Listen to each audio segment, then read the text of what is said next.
crois qu'on va tout de suite enchaîner avec le premier orateur, Dr Claude Lamontagne, qui est un médecin de famille gradué de l'Université Laval, qui a travaillé pendant 19 ans en soins palliatifs à la Maison Michel Sarrazin, qui a été professeur au département de médecine familiale de l'Université Laval et qui me dit être retraité à 80 %. Donc, on l'attrape dans l'autre 20 % aujourd'hui. Nous en sommes très heureux. Alors, je vais inviter Dr Lamontagne à venir nous adresser la parole. Merci beaucoup. Bonjour. Je remercie d'abord les organisateurs de ce colloque de m'y avoir invité. Je me suis permis de modifier le titre de mon propos, « L'euthanasie, le débat québécois, mon débat intérieur ». Alors, voici le plan que nous suivrons. Dans un premier temps, nous apporterons quelques définitions et distinctions. C'est bien important de savoir de quoi on parle quand on parle d'euthanasie. Quelques mots des aspects légaux, toute la question des sondages qui ont été faits au Québec depuis 1 an, 2 ans. Et finalement, je vous donnerai ma position personnelle par rapport à l'euthanasie et ma position par rapport à la légalisation, qui me semble être 2 choses parfois différentes. Alors, les définitions. Alors, même si la commission créée par le gouvernement a été nommée commission spéciale sur la question du mourir dans la dignité, il m'apparaît bien clair que le débat actuel a comme objet la légalisation de l'euthanasie. L'expérience du débat en cours et des sondages a démontré qu'il y avait beaucoup de confusion et d'ambiguïté dans les mots quand on discute d'euthanasie. D'emblée, alors, définissons les termes pour être sûr de parler des mêmes choses. Alors, l'euthanasie, c'est l'acte qui consiste à provoquer intentionnellement la mort d'autrui pour mettre fin à ses souffrances. Donc, c'est différent des 3 termes suivants. Le suicide assisté, qui est le fait d'aider quelqu'un à se donner volontairement la mort en lui fournissant les moyens de se suicider ou de l'information sur la façon de procéder, ou les 2. Il y a aussi l'arrêt ou l'abstention de traitement qui porte parfois à confusion. Ici, c'est le fait de ne pas commencer ou de cesser un traitement qui ne servirait qu'à maintenir en vie.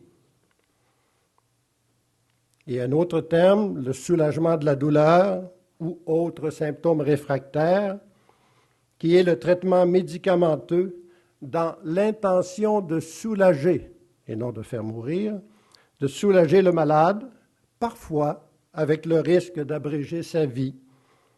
Entrent dans cette catégorie les méthodes de sédation palliative ou terminale. Quelques mots sur le soulagement de la douleur pour détruire certains mythes au passage et le situer par rapport à l'euthanasie. D'abord, la morphine et autres narcotiques puissants, prescrits selon les règles de l'art, ne font pas mourir. Dans certains cas de douleurs intolérables et plus difficiles à soulager, il arrive que nous utilisions des médicaments ou des associations de médicaments à des doses qui risquent d'abréger la vie. Mais l'intention n'est ni d'abréger la vie, ni de la supprimer, mais de soulager une douleur intolérable. Et ce n'est pas de l'euthanasie. Et c'est un devoir de tout médecin d'offrir à son patient le meilleur soulagement possible. Et déjà, en 1957, Pie XII était d'avis qu'on avait le devoir de soulager la douleur au risque d'abréger la vie dans certains cas exceptionnels. Un mot aussi d'une autre méthode de soulagement dans certains cas où une souffrance physique ou morale intolérable est présente dans les dernières heures ou jours de la fin de vie, c'est la sédation palliative ou terminale. L'intention, encore ici, est le soulagement. On donne une médication pour endormir le patient afin qu'il ne ressente pas l'intolérable. La médication ne le fait pas mourir. Il est endormi alors que sa maladie est en train de le faire mourir. Et ce n'est pas non plus de l'euthanasie. Résumons par le tableau suivant. D'abord, les gestes posés par autrui, où les intentions sont différentes dans les différents cas. Alors, dans l'abstention et l'arrêt de traitement, l'intention est de ne pas prolonger. Dans le traitement de la douleur ou la sédation continue, l'intention est de soulager. Et dans l'euthanasie, l'intention est de faire mourir.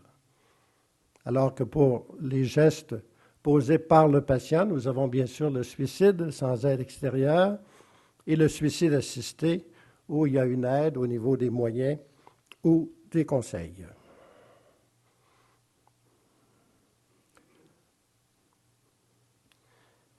Les aspects légaux. Le Code criminel du Canada fait de l'euthanasie et du suicide assisté des actes criminels. Pour le suicide assisté, l'article 241 stipule « est coupable d'un acte criminel et passible d'emprisonnement maximal de 14 ans quiconque, selon le cas, conseille à une personne de se donner la mort, aide ou encourage quelqu'un à se donner la mort, que le suicide s'ensuive ou non. » Pour l'euthanasie, voyons surtout les articles 222 et 229, ces articles portant sur le meurtre, puisque l'euthanasie n'est pas nommée comme telle dans la loi, elle est assimilée à la notion de meurtre sans distinction. L'article 222 commet un homicide quiconque directement ou indirectement, par quelque moyen, cause la mort d'un être humain. Et l'article 229, l'homicide coupable, est un meurtre dans l'un ou l'autre des cas suivants. Et en premier, la personne qui cause la mort d'un être humain ou bien a l'intention de causer la mort.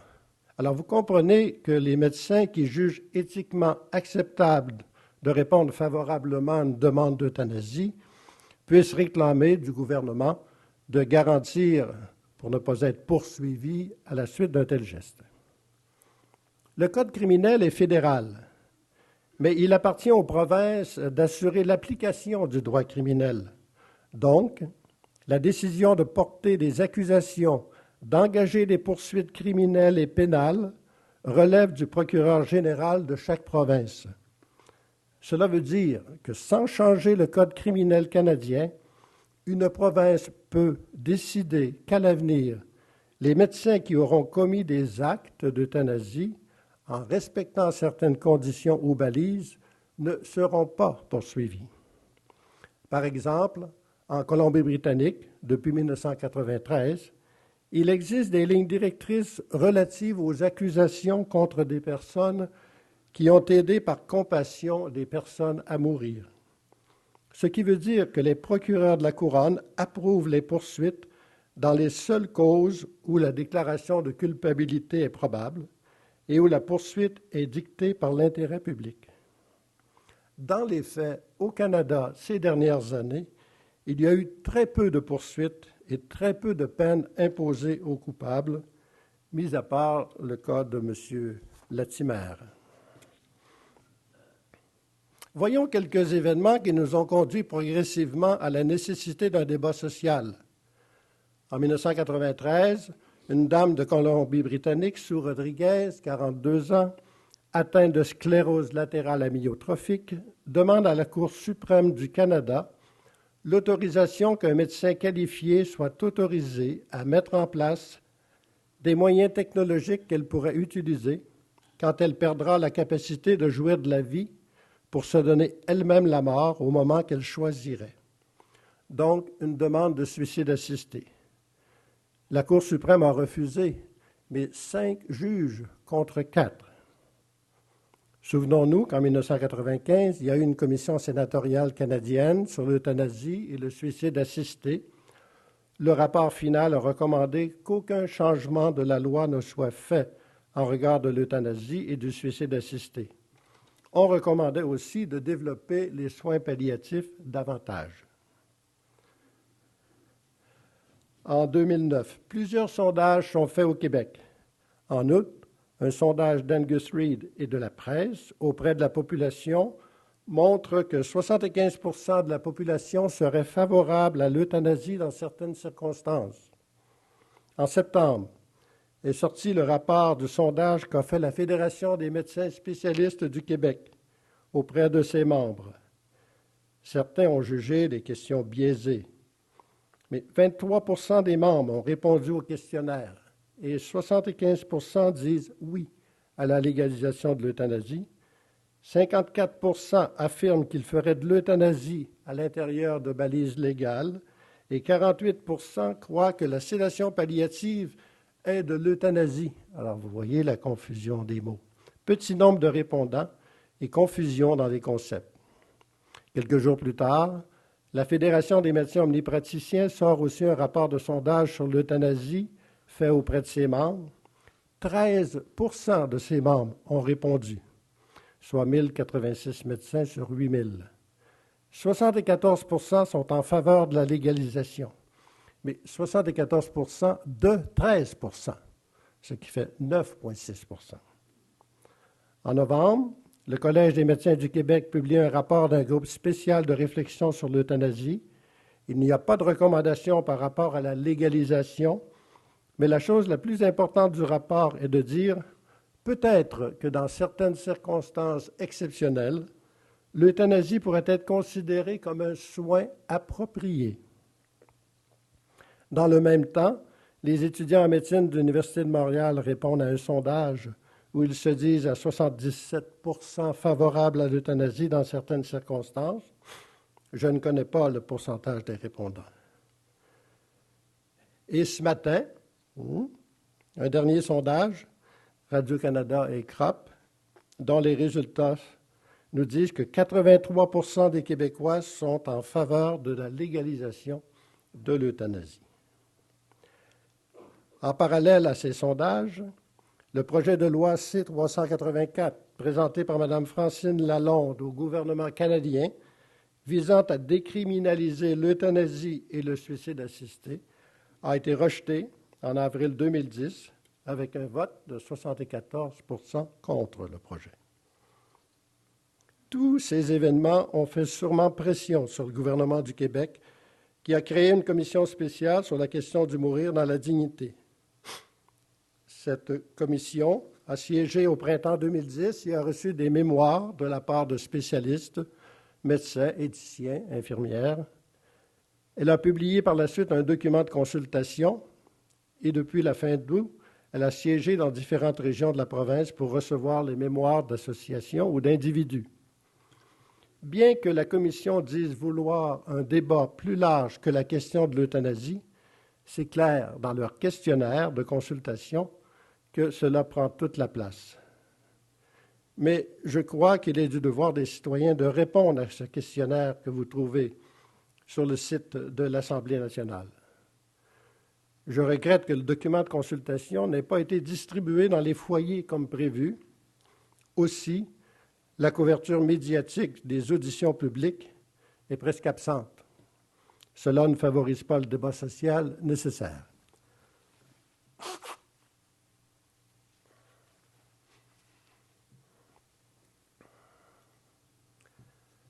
Dans cette deuxième partie, je vais vous exposer ma position personnelle.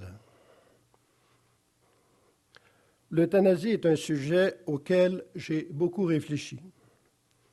J'ai accompagné mon père en phase terminale de cancer, ma mère atteinte de maladie d'Alzheimer dans les dernières années de sa vie, 19 ans en soins palliatifs à la Maison Michel Sarrazin, où j'ai accompagné près de 2000 malades en fin de vie.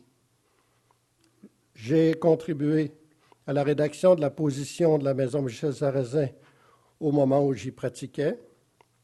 J'ai présidé le comité des normes de pratique de l'Association québécoise de soins palliatifs. J'ai été membre pendant plusieurs années du comité des normes canadiennes de pratique en soins palliatifs.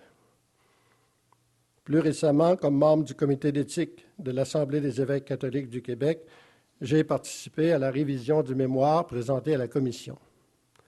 Je vous dis tout cela non pas pour vous impressionner, mais pour que vous sachiez où se situe mon expérience. Dans ma position, je distinguerai ma conviction par rapport à l'euthanasie comme solution éventuelle pour moi-même et sa légalisation.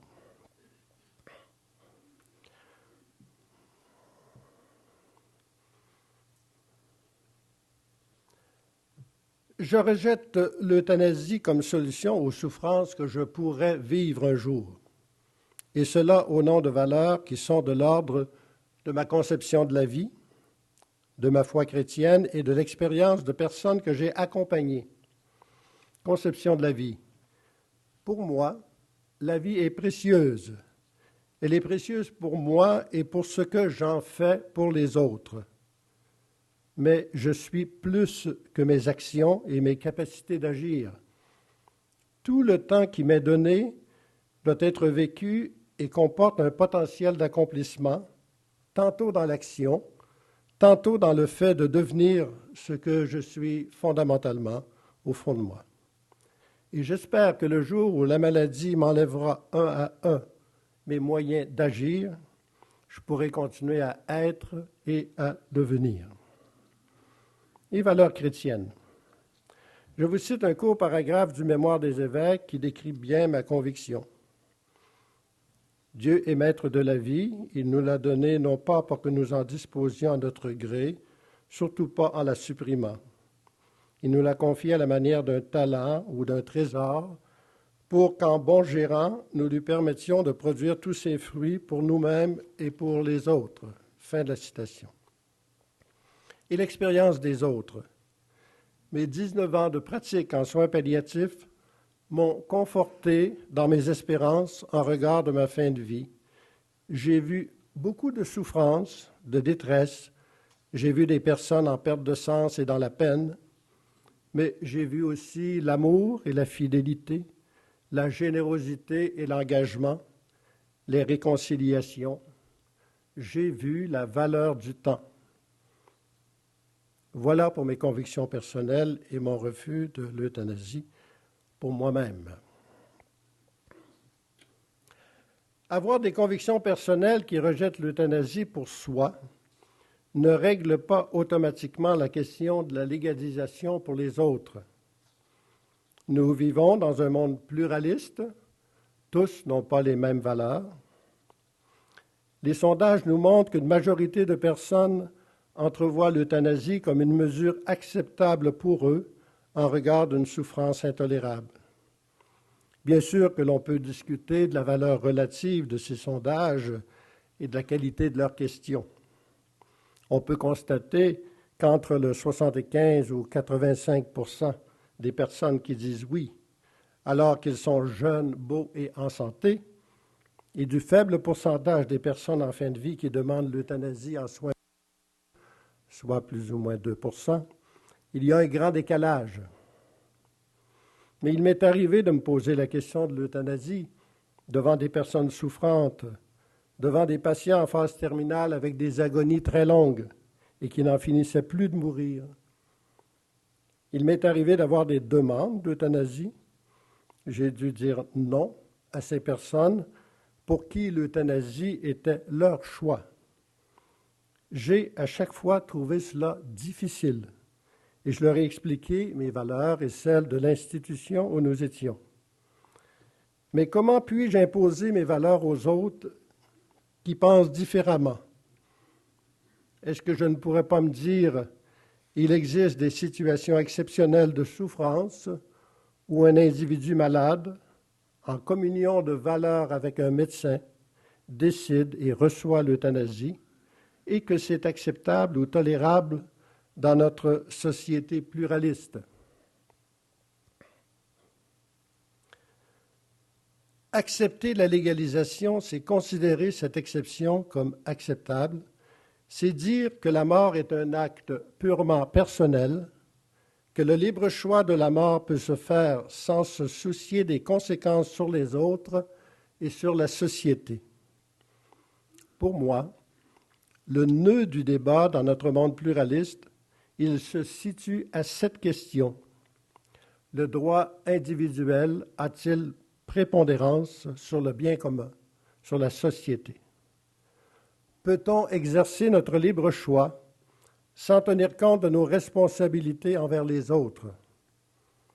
Je crois que c'est ici que l'on trouve un des arguments importants pour refuser la légalisation de l'euthanasie. Je m'inspire ici encore du Mémoire des évêques. L'autonomie ne peut naître et se développer qu'en faisant appel à des solidarités. Nous commençons à tisser des liens avant notre naissance, puis nous sommes accueillis par les membres de notre famille, puis un milieu scolaire, puis un milieu de travail, un conjoint, une conjointe, des enfants, des petits-enfants, autant de liens de solidarité qui ont tissé peu à peu ce que nous sommes devenus. Alors, quand surviennent les dernières étapes de notre vie, nous ne pouvons pas décider de tout comme si nous étions seuls au monde. Nous portons une responsabilité à l'égard des personnes et des milieux de qui nous avons beaucoup reçu. L'euthanasie est un geste individuel, mais d'une grande valeur sociale par sa répétition et par l'exemple qu'elle apporte à des personnes fragilisées ou handicapées.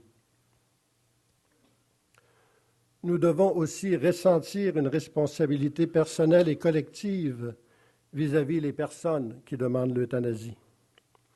À chaque fois qu'un individu veut mourir avant le temps, on doit se sentir interpellé comme membre de famille, comme ami ou collègue de travail, comme citoyen, comme société. Quand quelqu'un veut mourir avant le temps, c'est le plus souvent parce que sa vie n'a plus de sens. Le sens de notre vie, on le construit, mais on le reçoit aussi dans la reconnaissance, dans l'amour des autres, dans le regard des autres. Quel message envoyons-nous aux personnes malades, fragilisées, handicapées, personnellement ou collectivement? Quelques exemples. Tu ne peux plus rien faire, tu es inutile. Tu ne peux plus rien faire par toi-même, tu es devenu un fardeau pour moi. Les soins coûtent cher à la société. Pourquoi prolonger des soins et des vies inutiles alors que l'argent pourrait répondre à d'autres besoins? L'handicapé n'a pas sa place, etc. Et ce débat nous conduit à d'autres questions fondamentales. Que voulons-nous vivre ensemble? Quel type de société voulons-nous léguer aux générations qui montent? Souhaitons-nous une société où les droits individuels sont constamment renforcés et une société génératrice de solidarité, ou une société génératrice de solidarité? Ce monde de solidarité souhaité m'amène aussi à parler du monde des soins palliatifs et de ce qu'il apporte dans cette problématique. Les soins palliatifs, voilà un exemple de solidarité sociale. Au Québec, il existe 23 maisons de soins palliatifs, des maisons créées par l'action de groupes communautaires, fonctionnant avec des budgets qui viennent à 50% de dons privés et grâce à un grand nombre de soignants bénévoles qui se joignent aux professionnels de la santé pour donner des soins de qualité. L'euthanasie ne fait pas partie des soins palliatifs. Je vous lis un extrait du mémoire présenté à la commission par la docteure Michel Dallaire, médecin de soins palliatifs de Montréal. Je cite. « En résumé, le geste d'euthanasie est inconciliable avec les soins palliatifs. Le geste d'euthanasie n'est ni un soin approprié, ni un soin tout court. Ce geste s'oppose à la philosophie de la médecine et des soins palliatifs qui fait la promotion d'une qualité de vie optimale pour permettre d'utiliser au mieux le temps qui reste. Ne pas hâter la mort, ne pas prolonger l'agonie. Donner au malade tout son temps. Il est incompatible avec le processus d'accompagnement, car il détruit la communication et la relation. Il nuit à l'engagement professionnel et bénévole. Il dévalue la vie des personnes et contribue à la perte du sens de la vie d'une communauté. Introduire ce geste dans l'espace palliatif fragiliserait cet espace social précieux et pourrait même en provoquer l'éclatement. Les expériences difficiles en fin de vie que vivent encore de nombreux patients du Québec et leurs proches continuent de miner la confiance dans le système de santé, poussant un grand nombre à envisager des solutions comme l'euthanasie et l'aide au suicide, solutions auxquelles ils ne penseraient pas si nous disposions de soins palliatifs compétents et accessibles. En effet, les patients en soins palliatifs font très rarement des demandes d'euthanasie et le plus souvent, il s'agit d'appels à l'aide. Nous recevons plutôt des témoignages éloquents de gratitude en reconnaissance des services rendus. Si le geste d'euthanasie est imposé dans l'espace palliatif, il pourrait bien y avoir la perte de l'espace de solidarité sociale qui animait nos établissements de santé depuis 35 ans. Ce choix est inacceptable. Au contraire, il faut agrandir cet espace pour former des soignants aguerris et compétents, pour approfondir la qualité de nos accompagnements, pour favoriser une recherche des méthodes de soulagement de la souffrance et accroître plutôt cette solidarité qui donne sens à la vie et de l'espoir. Fin de la citation. L'autre élément qu'il faut regarder par rapport aux soins palliatifs et l'euthanasie est le manque de ressources. Il manque de lits de soins palliatifs dans les hôpitaux, les CHLD et autres. Il manque de budget pour répondre aux besoins des soins palliatifs à domicile. On a de la difficulté à assurer les soins de base aux personnes âgées dans les CHSLD. Et on parle de légaliser l'euthanasie. Le droit à de bons soins n'est-il pas plus important que le droit à l'euthanasie? Peut-on parler d'euthanasie alors qu'on n'assure même pas les soins de base à nos personnes fragilisées? Il ne faudrait pas que la légalisation de l'euthanasie soit un raccourci social, politique, économique ou médical pour éviter de prendre ses responsabilités là où elles doivent être prises. Un autre argument pour s'opposer à la légalisation de l'euthanasie est celui de la pente glissante, des dérives possibles. Les tenants de l'euthanasie crient haut et fort qu'il n'y en a pas eu de dérive dans les pays ou États où l'euthanasie ou l'assistance au suicide a été légalisée. Il est difficile d'avoir une opinion complètement juste là-dessus parce que les statistiques officielles ne le démontrent pas toujours. Mais en Hollande, plusieurs indices nous le font croire. Par exemple, la Hollande s'est fait récemment interpeller par le Comité des droits de l'homme de l'ONU pour manque de respect des balises qu'il s'était données. Je ne crois pas que l'ONU ait fait cette démarche sans preuve. En Hollande, toujours, 2% de tous les décès dans une année sont par euthanasie. Si on avait ce pourcentage au Québec, nous aurions 1000 euthanasies par année. Et cela, ce sont les statistiques officielles, les cas officiellement déclarés.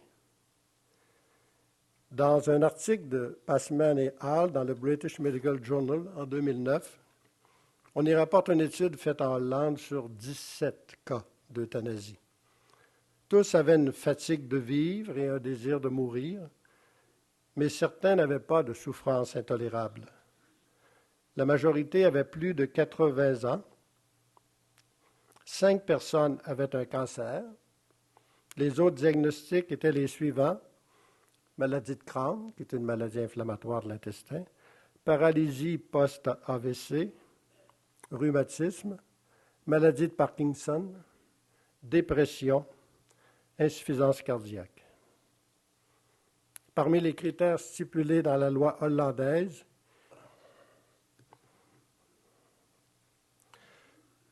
pour les différentes raisons que je vous ai exprimées, et j'aurais pu en ajouter d'autres, je m'oppose à la légalisation de l'euthanasie.